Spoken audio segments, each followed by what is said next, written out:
The California sun burned brightly over the city of San Diego, its golden rays glinting off the glass windows of skyscrapers and sparkling on the rolling waves of the Pacific. The city, alive with a hum of activity, was on the brink of witnessing a day that would change everything for two seemingly unrelated people. Sometimes the ones who should nurture the flowers in our garden are the ones who pluck them away. David Lancaster, a strikingly handsome millionaire in his late 20s, steered his sleek jet-black luxury car through the bustling streets. His dark hair was meticulously styled, and his tailored tuxedo clung perfectly to his athletic frame. He was the image of a man who had it all: success, wealth, and today, the promise of love. Today was the day he would marry Rachel Monroe, a woman he had believed was his perfect match. She was everything people expected from the future Mrs. Lancaster: poised, beautiful, and polished in every sense. The city of San Diego had been buzzing about their upcoming nuptials for weeks, with socialites eagerly anticipating what was being touted as the wedding of the season.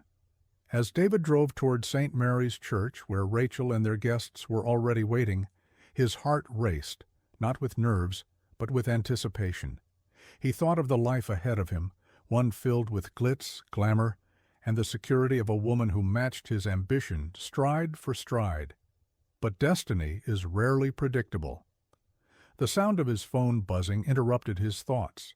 Glancing at the screen, David saw Rachel's name flashing insistently. He hesitated for a moment, but then pressed the button to answer, his Bluetooth earpiece allowing him to keep his hands on the wheel. "David!" Rachel's voice rang through the car, sharp and impatient. "Where are you? Everyone's here, and I'm at the altar waiting for you. Do you have any idea how embarrassing this is for me?" David winced at her tone. "Rachel, I'm so sorry," he began, his voice calm but tinged with guilt. "The traffic has been awful, but I'm on my way. I'll be there in 10 minutes. "Traffic?" Rachel snapped, her irritation palpable. "David, you've had weeks to plan this day, and you're telling me you didn't account for traffic? This isn't some business meeting you can stroll into late. It's our wedding." I know," David said quickly, his grip tightening on the wheel. "I'll make it up to you. Just please trust me. I'll be there soon." Rachel let out an exasperated sigh. "You'd better be. This is the most important day of our lives, David. Don't ruin it." As the call ended, David's shoulders sagged slightly. He accelerated, weaving through traffic as safely as he could, but his thoughts were still on Rachel's harsh words. He wanted to be the man she deserved, the man who could match her expectations. Yet something about the exchange left a sour taste in his mouth. The phone buzzed again, this time with text messages from Rachel. "Where are you?" "People are asking questions." "Hurry!" Distracted, David glanced down for a moment to read the texts. That moment was all it took. A truck veered into his lane without warning. His eyes darted back to the road just in time to see it barreling toward him. Instinct took over, and David yanked the steering wheel sharply to the right. The car skidded, tires screeching as it careened off the road and into a ditch. The impact was immediate. Airbags deployed, the sound of crumpling metal filled his ears, and then everything went black. Inside St. Mary's Church, the atmosphere was one of elegance and restrained anticipation. Rows of finely dressed guests murmured among themselves, their eyes flickering toward the grand double doors that had yet to swing open for the groom's arrival. Candles cast a warm glow over the ornate wooden pews, and the soft hum of a string quartet added a serene backdrop to the scene. At the altar, Rachel Monroe stood resplendent in an intricate white gown, her veil cascading like a waterfall down her shoulders. She clutched her bouquet tightly, her knuckles pale from the strain. The smile she had forced onto her lips for the sake of the guests was beginning to waver. Her maid of honor leaned in discreetly. "Do you think he got caught up with work or something? You know how David is?" Rachel's eyes narrowed, her jaw tightening. "No," she hissed under her breath. "David knows better than to be late for this. This isn't just a wedding. It's our wedding." Another bridesmaid tried to reassure her. I'm sure he'll be here any moment. Maybe traffic is worse than he thought. But Rachel wasn't convinced. Each passing minute felt like an eternity, the whispers of the guests growing louder with speculation. Her grip on her bouquet tightened until the delicate stems threatened to snap. The humiliation of being left waiting, even if only for a few minutes, sent a fire of anger burning in her chest. Then her phone vibrated in the small clutch bag she'd stowed near the altar. With a flick of her wrist, she motioned for the maid of honor to retrieve it. Rachel snatched the phone and answered in a clipped tone. "What now?" "Miss Monroe?" The voice on the other end was steady but grave. "This is Officer Reynolds with the California Highway Patrol. I'm calling regarding David Lancaster. He's been in a car accident." Rachel froze, the color draining from her face. What are you saying? Is he—" She couldn't bring herself to finish the sentence. "He's alive," the officer said quickly, "but he's been taken to Mercy General Hospital. His condition is critical. You should come immediately." Rachel's hand trembled as she ended the call, and the phone slipped from her grasp, clattering onto the polished floor. The sound seemed to echo in the otherwise hushed church. All eyes turned toward her as she swayed slightly, gripping the edge of the altar for balance. "What happened?" her maid of honor whispered urgently, steadying her with an arm around her waist. Rachel's lips parted, but no words came at first. Finally she managed to whisper, "David's had an accident. He's in the hospital." Gasps rippled through the church, the news spreading like wildfire among the guests. Rachel steadied herself, her expression shifting from shock to steely determination. "I need to leave," she announced, her voice firm, "but not like this." She gestured to her gown, the delicate lace and shimmering beads suddenly feeling like a costume rather than a celebration of love. "Someone get me a change of clothes. I can't walk into a hospital dressed like a bride." An hour later, Rachel stepped into the ICU at Mercy General, her stiletto heels clicking against the linoleum floor. She had swapped her wedding dress for a designer pantsuit, her makeup retouched to perfection. Her presence commanded attention, and heads turned as she swept past the nurse's station. A doctor approached her, clipboard in hand. "You must be Rachel Monroe," he said. "David's fiancée?" "Yes," she replied briskly. "How is he?" The doctor's expression was calm but serious. "David sustained a traumatic brain injury in the crash. He's in a coma. There are no immediate signs of other physical injuries, but the extent of the brain trauma is unclear. We're monitoring him closely, but we can't predict when or if he'll wake up." Rachel's perfectly composed facade cracked for a moment.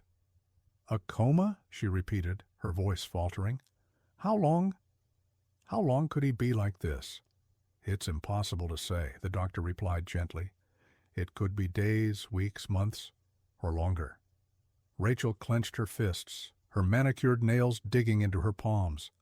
Her mind raced, not with concern for David's condition, but with the implications. The wedding, the reception, the honeymoon, all of it had been meticulously planned, and now it was crumbling before her eyes.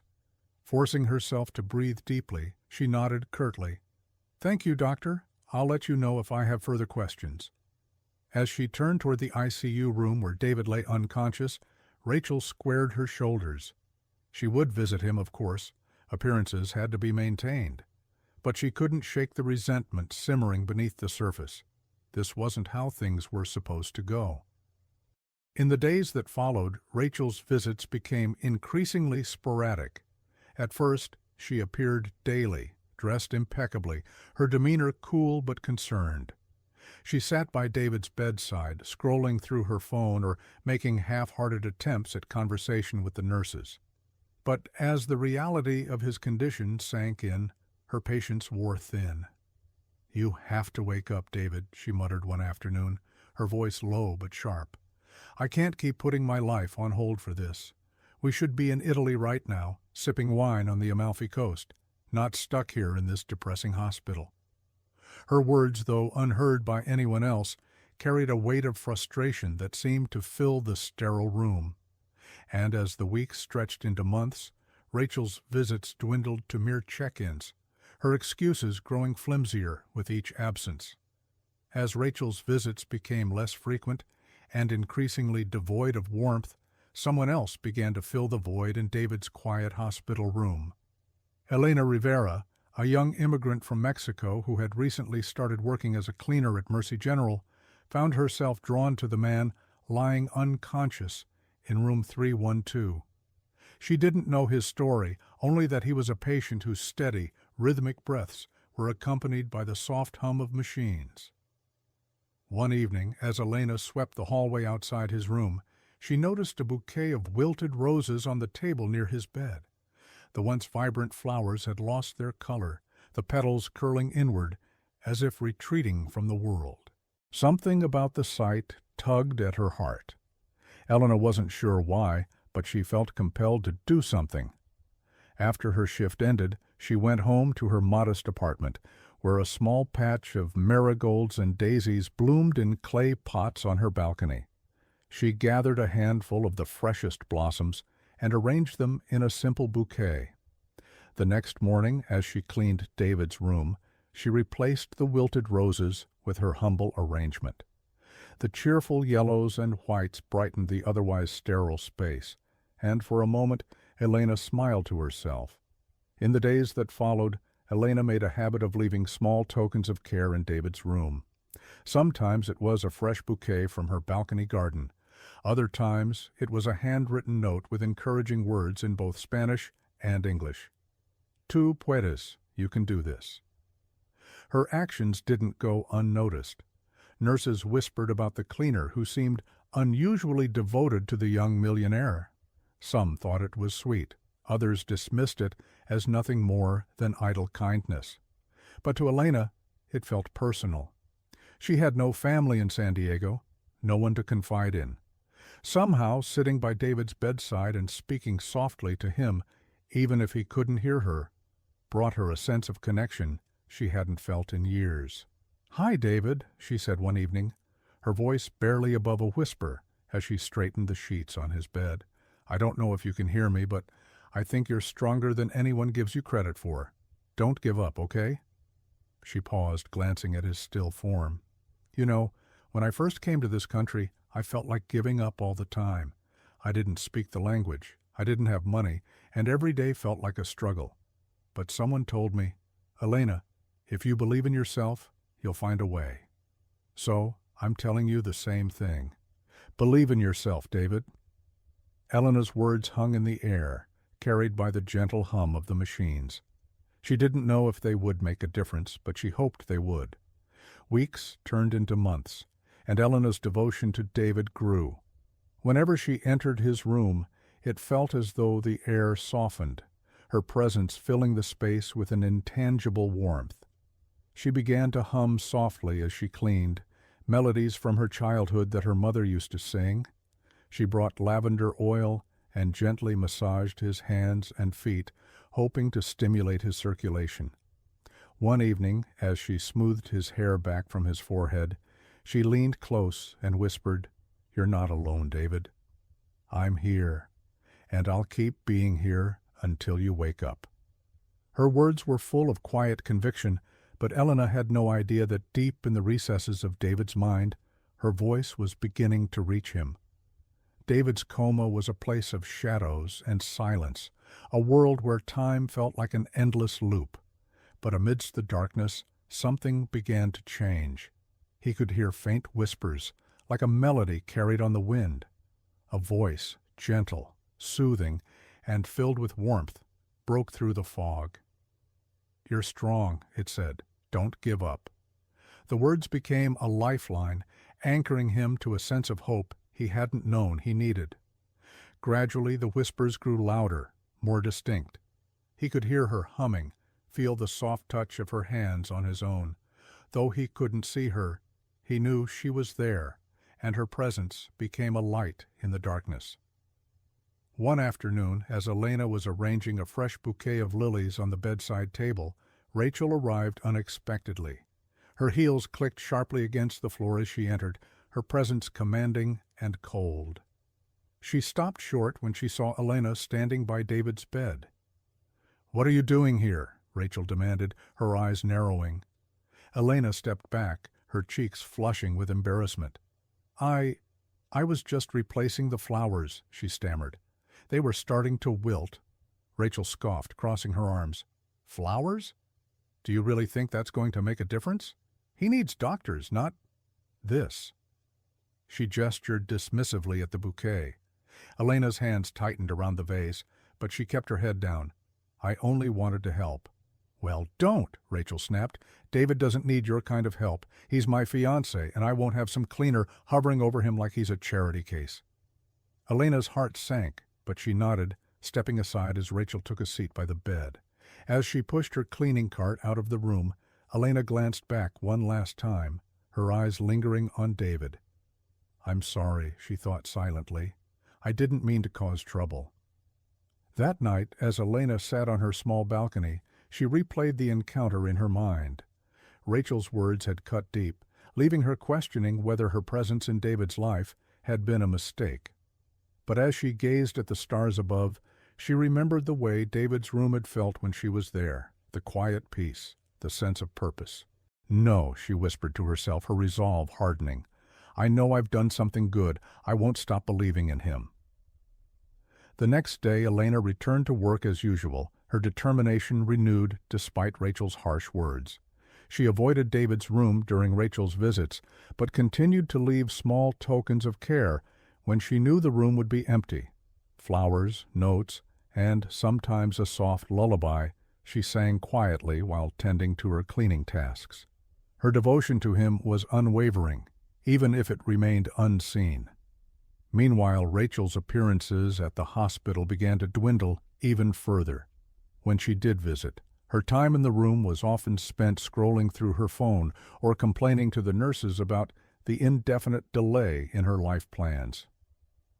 "I don't know how much longer I can keep this up," Rachel said one afternoon as she stood at the nurse's station. "It's been months, and there's no sign of improvement. Do you have any idea how humiliating it is to keep putting off a wedding everyone is talking about?" The nurse on duty, who had overheard Rachel's earlier dismissive comments about David, remained professional but couldn't hide a flicker of disapproval in her eyes. "Recovery from a coma is unpredictable," she said calmly. "It's important to provide a supportive environment. Patients often respond to voices, music, and even familiar scents." Rachel rolled her eyes. "He's not exactly in a position to care about scented candles or bedtime stories. But sure, I'll try harder to pretend like this is worth my time." The nurse didn't respond, but as Rachel walked away, she shook her head slightly. "Some people don't realize what true love looks like," she thought to herself. One evening, as Elena finished tidying David's room, she noticed something unusual. His fingers, which had been still for months, twitched slightly. Her heart leapt, and she moved closer, watching intently for any sign that it hadn't been her imagination. "David," she whispered, her voice trembling with hope, "can you hear me?" For a moment there was silence. Then his eyelids fluttered, just for a second before going still again. Tears welled in Elena's eyes as she realized what she had just witnessed, a small but undeniable step toward waking. The next morning she reported the movement to the attending nurse, who confirmed it during her rounds. Excitement rippled through the staff, and soon the news reached Rachel. When Rachel arrived later that afternoon, she was more annoyed than elated. "So he twitched," she said flatly to the doctor who had called her. "Does that mean he's going to wake up now?" "It's an encouraging sign," the doctor replied patiently. "But recovery is a gradual process. He'll need time, and when he does wake up, there may be cognitive or physical challenges." Rachel frowned. "So you're saying he might not be the same when he wakes up?" "It's a possibility," the doctor said carefully. "But with the right support, he has a good chance of regaining his quality of life." Rachel's expression hardened. "I see. Well, I'll do what I can." But as she walked into David's room, her mind raced with doubts. Would he still be the man she wanted? Would their life return to the glamorous path she had envisioned?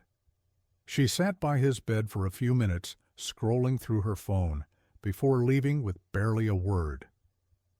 Later that evening, Elena returned to the room, her heart still buoyed by the memory of David's small movements. As she placed a fresh bouquet of lavender on the table, she leaned down and whispered, "I know you're trying, David. I saw it today. You're waking up. Just keep believing, and I'll keep believing too." Unbeknownst to Elena, her words were more powerful than she realized. Deep within the fog of David's mind, her voice resonated like a beacon, pulling him closer to the surface. He couldn't see her yet, but he could feel her warmth, her hope, her unwavering presence. The breakthrough came on a quiet morning, weeks later. Elena was adjusting the curtains in David's room when she heard it. A faint groan, followed by a soft whisper. "What? Where?" She spun around, her heart pounding. David's eyes were open, unfocused but unmistakably awake. His lips moved slightly as he struggled to form words. "David!" Elena exclaimed, rushing to his side. "You're awake." His eyes flickered toward her, and for a moment there was recognition, a faint spark in his gaze. "You," he murmured weakly. "I know. Your voice." Tears streamed down Elena's face as she held his hand. "Yes, it's me," she said, her voice choked with emotion. "I've been here. I told you not to give up." The commotion quickly drew the attention of the medical staff, who rushed in to assess David's condition. Nurses and doctors swarmed the room, checking his vitals and administering tests. Amidst the flurry of activity, Elena stepped back, allowing the professionals to do their work. Rachel arrived shortly after being notified, her face a mask of forced relief. "David!" she exclaimed, pushing her way into the room. "You're awake." Thank God David's eyes shifted to her, his expression confused. "Rachel?" he said slowly, as if testing the name on his tongue. "Yes, it's me, darling," she said, brushing past the nurses to take his hand. "I've been so worried about you." David blinked, his gaze unfocused. I remember things. A voice. Flowers." Rachel forced a laugh, her tone overly bright. "You were dreaming, that's all. You've been in a coma, sweetheart, but don't worry, I'm here now." David didn't respond, his brow furrowing as fragments of memory began to surface. His confusion was palpable, but one thing was clear: the voice that had guided him back wasn't Rachel's. Over the next several days, David's recovery progressed steadily. Though his body was weak and his speech halting at first, his mind grew sharper with each passing hour. Memories from his coma surfaced in fragments, flashes of light, soft whispers, and the distinct scent of lavender that lingered in his room. Elena continued her quiet visits, slipping into his room when Rachel wasn't there. She didn't linger as much as before, knowing her presence might now raise questions, but she couldn't help leaving little signs of her care: fresh flowers, handwritten notes tucked under the vase, or folded blankets arranged neatly at the foot of his bed. David noticed these small gestures, though he didn't yet know their origin.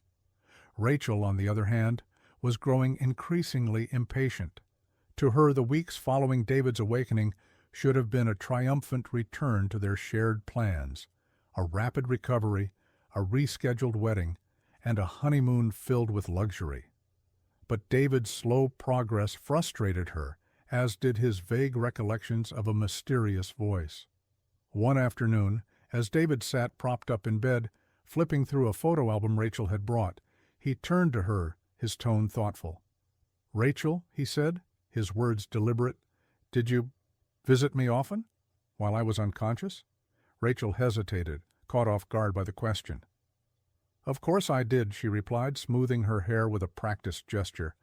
"I was here as much as I could be. It was hard, seeing you like that." David nodded, though something in her response didn't quite sit right with him. He had a vague sense of detachment in her presence, a contrast to the warmth he remembered from the voice in his coma, but he let it go, too tired to press further.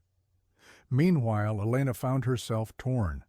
The joy of seeing David awake was tempered by the growing realization that their worlds would inevitably drift apart. She had stepped into his life during his darkest moments, but now that light was returning, she felt her place slipping away. yet she couldn't stop herself from caring, from hoping that perhaps somehow her small acts of kindness had mattered. One evening, as she tidied up near the nurses' station, she overheard two nurses discussing David's progress. "He's been asking a lot about that voice he remembers," one said. "He swears someone was there, talking to him." The other nurse chuckled softly. "It's probably just his mind playing tricks. People in comas sometimes think they've experienced things that weren't real." Elena's heart ached at their dismissive tone, but she stayed silent, her hands gripping the mop handle tightly. A few days later, David's memories began to sharpen. The voice he had clung to in the darkness became more vivid, and with it, a growing certainty that it hadn't been a dream. One morning, as he sipped water from a plastic cup, he noticed a slip of paper tucked beneath the vase of lavender on his bedside table. Curious, he unfolded it. The handwriting was small and delicate, and the message simple but heartfelt. "Life is full of second chances. Keep believing." David's chest tightened as he read the words. The same warmth he had felt during his coma washed over him, and he knew this note wasn't from Rachel. But who then? When Rachel arrived later that afternoon, David decided to ask directly. "Rachel," he began, holding up the note, "did you leave this for me?" Rachel glanced at the paper, her lips pressing into a thin line. "No," she said curtly. "Probably one of the nurses trying to be motivational." David frowned, but didn't press further. Something about Rachel's dismissive tone added to his unease. The memory of the voice grew stronger, and for the first time he began to suspect that the person who had been there for him wasn't the woman sitting by his side. The breakthrough came unexpectedly. One evening, while Rachel was out, David asked a passing nurse about the lavender bouquets that frequently appeared in his room. "They're lovely, aren't they?" the nurse said with a smile. "Elena always brings them. She's one of the cleaning staff." "Elena," David repeated, the name unfamiliar but intriguing. The nurse nodded. "She's been coming here since you were admitted. I think she really wanted to help." David's mind raced. Could Elena be the voice he had heard, the presence that had kept him alive? He resolved to find out. The next day, David asked his physical therapist to take him for a walk around the hospital corridors. It was slow going, his legs still unsteady, but he was determined. As they moved past the nurses' station, his eyes scanned the hallways, searching for someone he had never met but felt he already knew. Then he saw her. Elena was at the far end of the corridor, pushing a cleaning cart and humming softly to herself. Her dark hair framed her face, and her uniform was plain, but there was something about her presence that drew David in. "Elena," he called, his voice weak but filled with urgency. She turned, startled, her eyes widening as they met his. For a moment neither of them moved. Then, slowly, she stepped closer. "Yes," she said hesitantly, her hands gripping the cart. Are you okay?" David's heart pounded. "It's you," he said softly, a smile spreading across his face. "You're the one who talked to me, who left the flowers and the notes." Elena's cheeks flushed, and she looked down, embarrassed.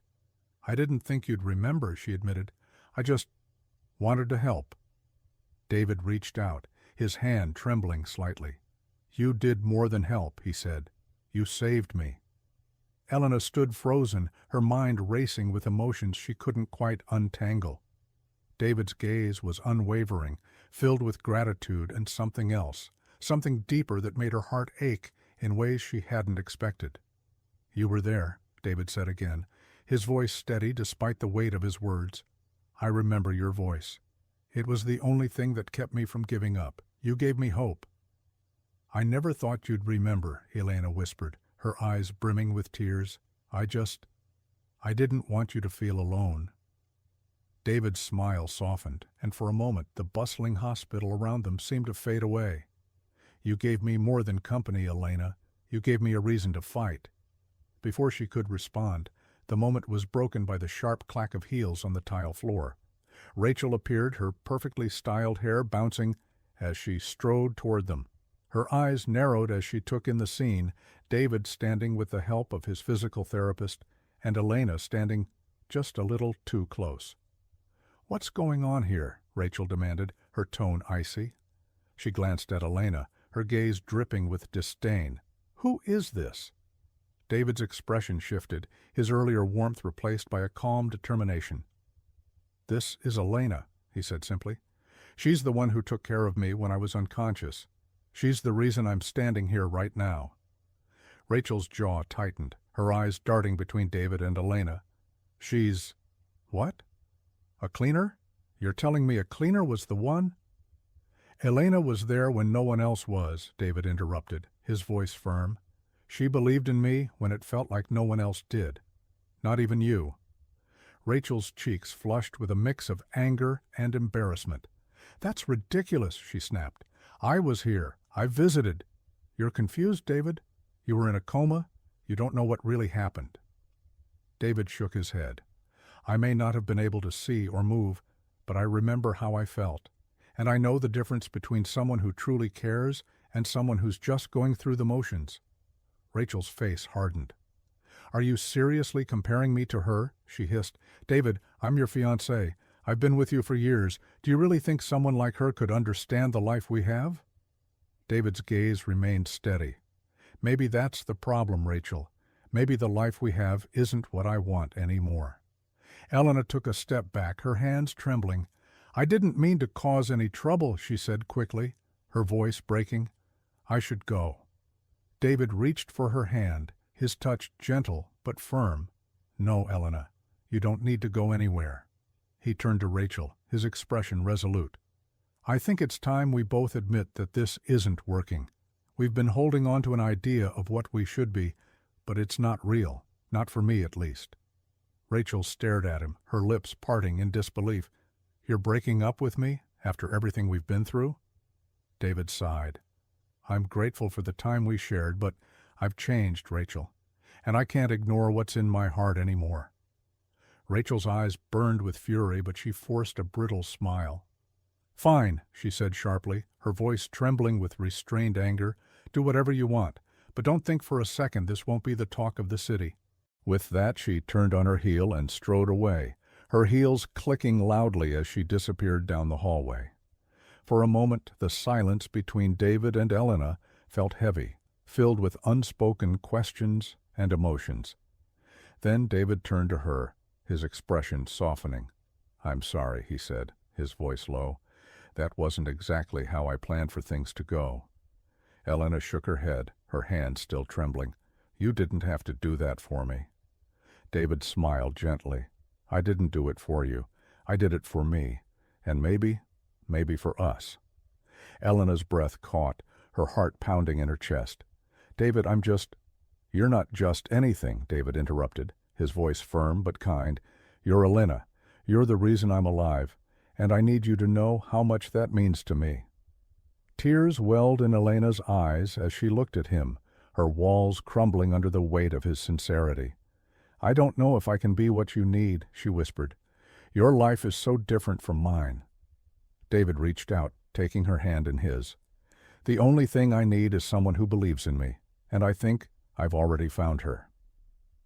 In the weeks that followed, David and Elena grew closer, their connection deepening as they spent more time together. David continued his physical therapy, often encouraging Elena to join him on his walks around the hospital garden. They talked about everything, their lives, their dreams, their fears, and slowly began to envision a future that included each other. Rachel, true to her word, made headlines with the breakup. Gossip columns buzzed with speculation, painting David as the reclusive millionaire who had abandoned the socialite for a mysterious woman. But David paid no attention to the rumors.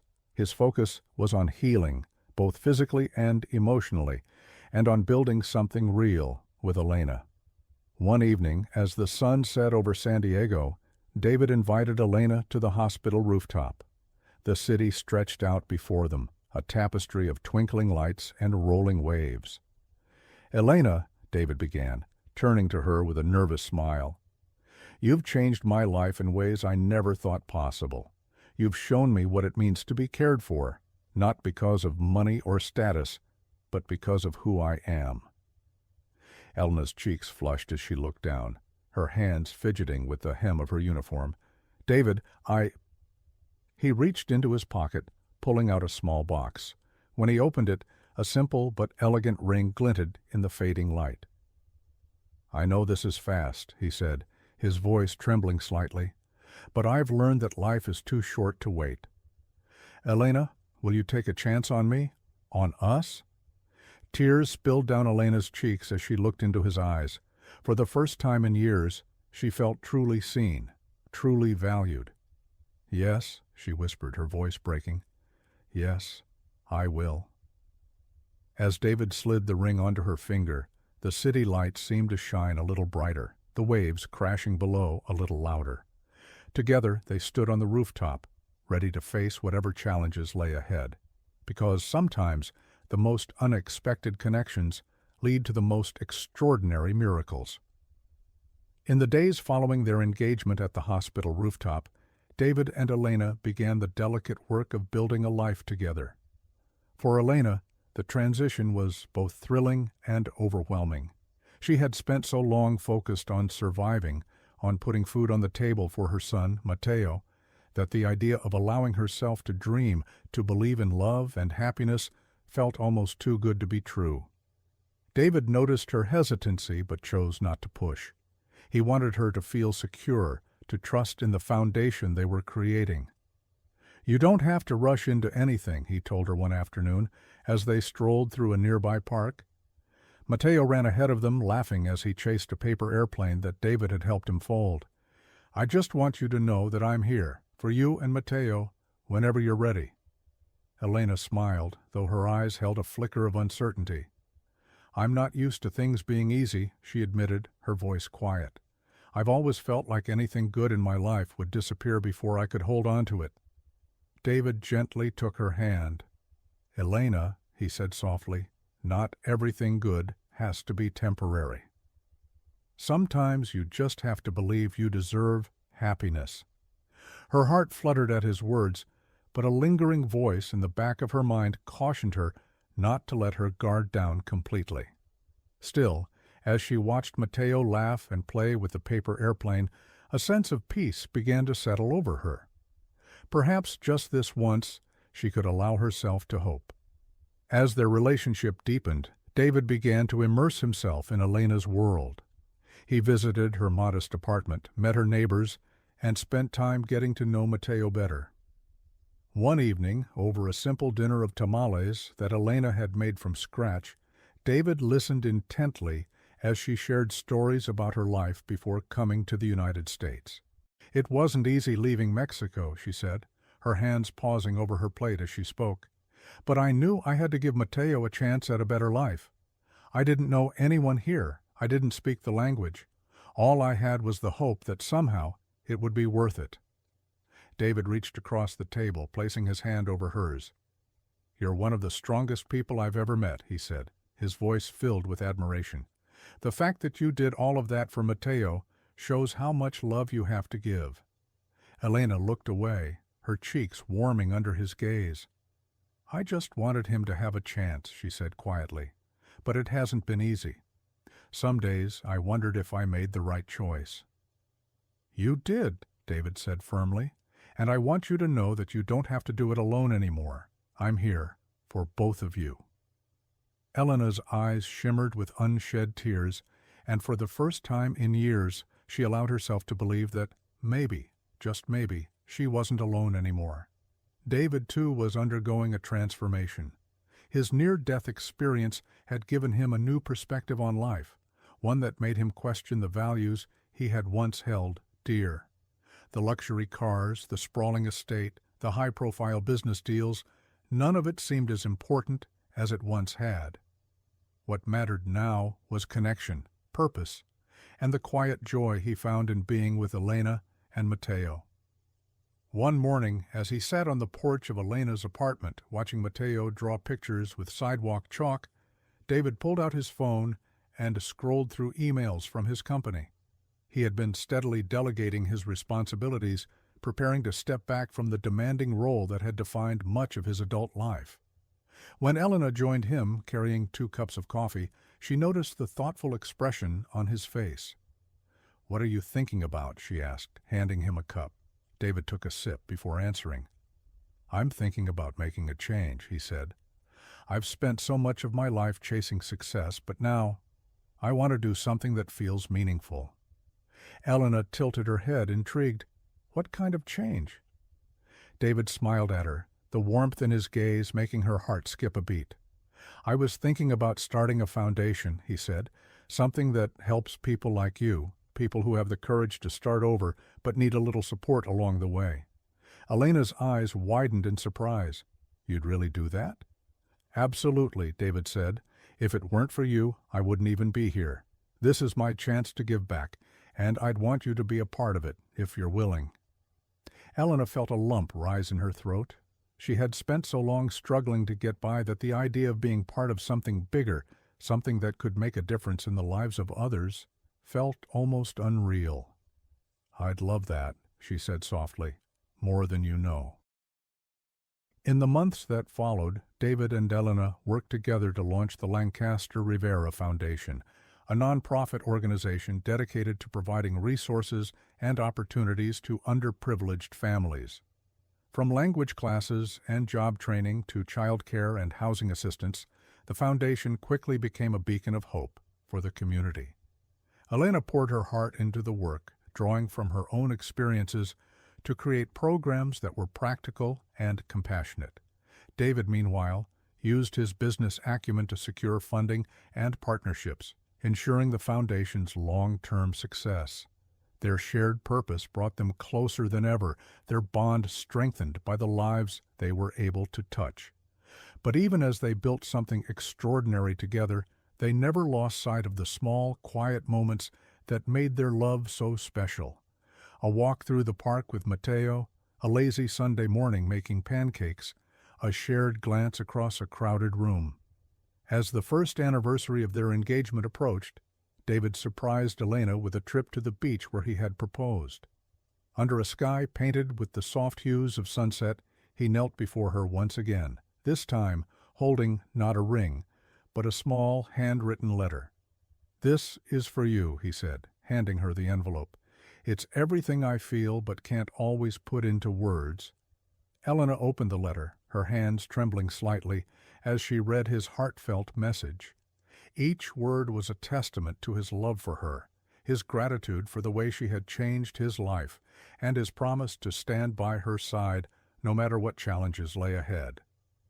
When she finished reading, tears streamed down her face. "David," she whispered, "I've never felt so loved."